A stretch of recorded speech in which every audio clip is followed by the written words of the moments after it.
आपको first season का एक छोटा सा रिकैप बता देता हूँ। कहानी है उत्तर प्रदेश के बलिया जिले के फुलेरा ग्राम पंचायत की, जहाँ पर अभिषेक त्रिपाठी पंचायत ऑफिस में सचिव पद पर भर्ती होकर नए आए हैं। शहर का पढ़ा लिखा लड़का जिसका MBA करने का ख्वाब है, वह गाँव की चुटपुट किस्सों और समस्याओं में फंस जाता है। वह हैरान रह जाता है कि गाँव में आज भी कैसी कैसी समस्याओं का सामना किया जाता है, और इन्हीं किस्सों और समस्याओं पर आधारित है वेब सीरीज। वीडियो को शुरू करते हैं, लेकिन उससे पहले आप हमारे चैनल को सब्सक्राइब जरूर से जरूर कीजिएगा, ताकि आपको इसी तरह के लेटेस्ट और फ्रेश कंटेंट मिलते रहे। तो चलिए शुरू करते हैं पंचायत सीरीज के सीजन 2 के फर्स्ट एपिसोड को। तो फर्स्ट एपिसोड के स्टार्टिंग में हम देखते हैं विकास और लच्छा को, जो कि एक ट्राली में बैठकर ग्राम पंचायत फुलेरा की तरफ आ रहे होते हैं। दोनों ही ऑफिस पहुंच जाते हैं, जिसके बाद वह अभिषेक सर को ढूंढने लगते हैं। लेकिन ऑफिस में बहुत देर तक ढूंढने के बाद उन्हें अभिषेक सर अभी तक नहीं मिल पाए थे, जिसके बाद उनकी नजर पड़ती है टंकी पर, जहाँ से अभिषेक सर नीचे उतर कर आ रहे होते हैं और उनके हाथ में था चाय का थर्मस। और इससे भी बड़ी बात यह है कि उनके चेहरे पर थी एक स्माइल, जो लच्छा और विकास ने तो पहले कभी नहीं देखी थी। और इस स्माइल की वजह है रिंकी, जिनकी फर्स्ट सीजन के एंड में टंकी पर ही मुलाकात हुई थी। इस स्माइल को लच्छा और विकास ने भी नोटिस कर लिया था, जिसके बाद वह लोग उनसे पूछते हैं कि आखिर वह कहां पर गए थे। तो अभिषेक उन्हें बताता है कि वह टंकी पर चाय पीने के लिए गया था। यहाँ पर लच्छा और विकास आपस में बात कर रहे होते हैं कि इस तरह से खुश अभिषेक सर को उन्होंने काफी अरसे के बाद देखा है, लेकिन वह क्या बात होगी जिसके कारण वह इतना खुश नजर आ रहे हैं। और जब अभिषेक सर अंदर आते हैं तो वह दोनों को बताते हैं कि एक दिन उनकी मुलाकात रिंकी से हुई थी। वह वहाँ पर चाय पी रही थी, तो उसने सोचा क्यों ना आज वह भी टंकी पर जाकर चाय पिए। और इतना कहते ही विकास और लच्छा को अभिषेक सर पर शक होने लगता है कि कहीं अभिषेक सर और रिंकी के बीच में कोई लफड़ा तो चालू नहीं हो गया। अब आगे सीन शिफ्ट होता है पंचायत की तरफ हो रही मिट्टी की खुदाई की तरफ, जहाँ पर विकास लच्छा से कहता है कि उसे ऐसा लगता है कि रिंकी और अभिषेक सर के बीच में कुछ चल रहा है। थोड़ी देर के बाद वहाँ पर अभिषेक सर आते हैं और उन्हें पता चलता है कि वह लोग पंचायत की मिट्टी को परमेश्वर जी के यहाँ पर बेचते हैं। दरअसल परमेश्वर जी का एक ईंट का भट्टा है, जिसमें उन्हें हमेशा ही मिट्टी की जरूरत पड़ती रहती है,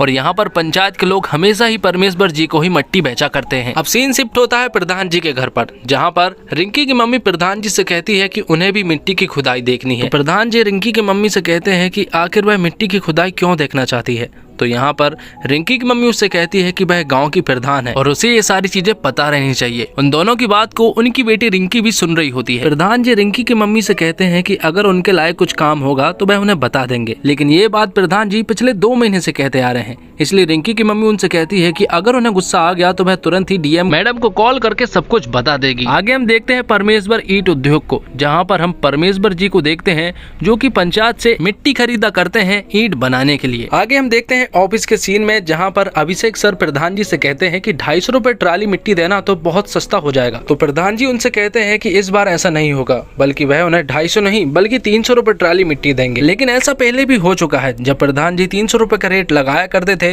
और बाद में वह 250 में ही मान जाया करते थे। ऐसा इसलिए क्योंकि परमेश्वर जी परिचित आदमी है और अगली बार इलेक्शन में उन्हें फिर से भी जीतना है। यहाँ अभिषेक सर एक प्लान बनाता है और उनसे कहता है कि इस बार मिट्टी का मोल भाव रिंकी की मम्मी को करने दीजिए, क्योंकि अगर वह करेंगी तो परमेश्वर उनसे मिट्टी का मोल भाव कम नहीं करवा पाएगा। इसलिए अभिषेक सर परमेश्वर जी के पास कॉल कर देता है और उनसे कहता है कि वह लोग प्रधान जी के घर पर जा रहे हैं, इसलिए वह भी उन्हीं के घर पर ही आ जाए। यहाँ पर प्रधान जी भी रिंकी की मम्मी को कॉल करके सब कुछ बता देता है और उनसे कहता है कि कुछ देर बाद वहाँ पर परमेश्वर आने वाला है, वह मिट्टी का भाव कम करवाने के लिए आ रहा है, तो ये डील तुम्हें ही संभालनी होगी और 300 रुपए से 1 रुपए कम नहीं करना है। वह लोग जानबूझकर थोड़ा लेट आएंगे। अब परमेश्वर पहुँच जाता है प्रधान जी के घर पर, जहाँ पर पहुँचने के बाद रिंकी की मम्मी दरवाजा खोलती है और उन्हें अंदर इनवाइट करती है। साथ ही वह उनसे कहती है कि रिंकी के पापा थोड़ी देर में ही घर आ जाएंगे, जिसके बाद वह वहाँ पर चाय वगैरह पीते हैं। यहाँ पर परमेश्वर जी प्रधान जी का इंतजार कर रहे होते हैं। वहीं दूसरी तरफ प्रधान जी पंचायत में आराम कर रहे होते हैं, ताकि वह घर जाने में लेट हो जाए और ये डील रिंकी की मम्मी ही पूरी कर ले। यहाँ पर बातों ही बातों में रिंकी की मम्मी परमेश्वर जी से कहती है कि कुछ खास बात हो तो वह उससे भी कर सकते हैं। तो परमेश्वर जी उससे कहते हैं कि कुछ खास बात नहीं है, उन्हें तो बस मिट्टी के सौदे के बारे में कुछ बात करनी थी। रिंकी की मम्मी उससे कहती है कि आजकल तो मिट्टी का भाव 400 हो गया है, लेकिन यहाँ पर परमेश्वर जी हंसते हुए उनसे कहता है कि ऐसा नहीं है, बल्कि मिट्टी का भाव तो 200 और 250 के बीच में ही है। बहुत देर हो चुकी थी, लेकिन प्रधान जी अभी तक घर नहीं पहुंचे थे, इसलिए परमेश्वर जी उनके पास कॉल कर देते हैं। और जब परमेश्वर जी का कॉल प्रधान जी के पास आता है तो प्रधान जी उन्हें नेटवर्क का इशू बताकर कॉल कट कर देते हैं। यहाँ पर रिंकी की मम्मी परमेश्वर जी से कहती है कि कि वह उससे भी मिट्टी का सौदा कर सकते हैं, क्योंकि वह भी गाँव की एक प्रधान है। तो परमेश्वर जी रिंकी की मम्मी को 250 रुपए का भाव बताते हैं, लेकिन रिंकी की मम्मी को ये भाव कम लग रहा था, इसलिए वह उनसे 350 कहती है। जिस पर परमेश्वर जी रिंकी की मम्मी से कहते हैं कि 350 रुपए तो बहुत ज्यादा हो जाएगा। तो रिंकी की मम्मी कहती है कि ईंट का भाव दिनों दिन बढ़ता ही जा रहा है, इसलिए मिट्टी का भाव भी थोड़ा बहुत तो बढ़ेगा ही ना। तो परमेश्वर जी आखिरी रेट 280 रुपए लगाते हैं और यहाँ पर रिंकी की मम्मी आखिरी रेट 325 रुपए लगाती है। परमेश्वर जी यहाँ पर गुस्से ही गुस्से में कह देते हैं कि 300 रुपए से अगर ज्यादा हुआ तो वह अपने भट्टे को बंद कर देंगे। तो रिंकी की मम्मी तुरंत ही मान जाती है, क्योंकि उन्हें तो 300 में ही मनवाना था, लेकिन 300 रुपए का भाव परमेश्वर जी को तो महंगा ही लग रहा था। इसलिए जब वह वापस आ रहे होते हैं तो वह प्रधान जी से कहते हैं कि वह सारा खेल समझ चुका है, ये सारा खेल उनका ही था। प्रधान जी को समझ नहीं आ रहा था कि परमेश्वर जी को ऐसा क्या बोल दिया रिंकी की मम्मी ने कि वह ऐसा भड़कता हुआ गया। जिसके बाद जब वह घर पहुंचते हैं तो रिंकी की मम्मी उन्हें सब कुछ बता देती है, जिस पर प्रधान जी उनसे कहते हैं कि उन्हें 280 में ही फाइनल कर देना चाहिए था, क्योंकि इलेक्शन में उनकी जरूरत पड़ती रहती है। थोड़ी देर के बाद वहां पर रिंकी आती है और जब वह अभिषेक को वहां पर बैठा हुआ देखती है तो वह उनसे हाय करती है और यहाँ पर अभिषेक भी चुपचाप से उससे हाय करता है। और ये सब चीजें विकास और लच्छा देख लेते हैं और अब तो उन्हें कंफर्म हो चुका था कि उनके बीच में जरूर कुछ ना कुछ तो चल रहा है। प्रधान जी अभिषेक से कहते हैं कि वह परमेश्वर जी के पास जाए और इस डील को 280 में कंप्लीट करके आए। और जब वह परमेश्वर जी के भट्टे पर पहुंचता है तो वहां पर उसे परमेश्वर जी तो नहीं मिलते हैं। वहां पर उसका मजदूर उनसे कहता है कि परमेश्वर जी यहाँ पर नहीं है, बल्कि वह तो बीबीपुर गए हुए हैं।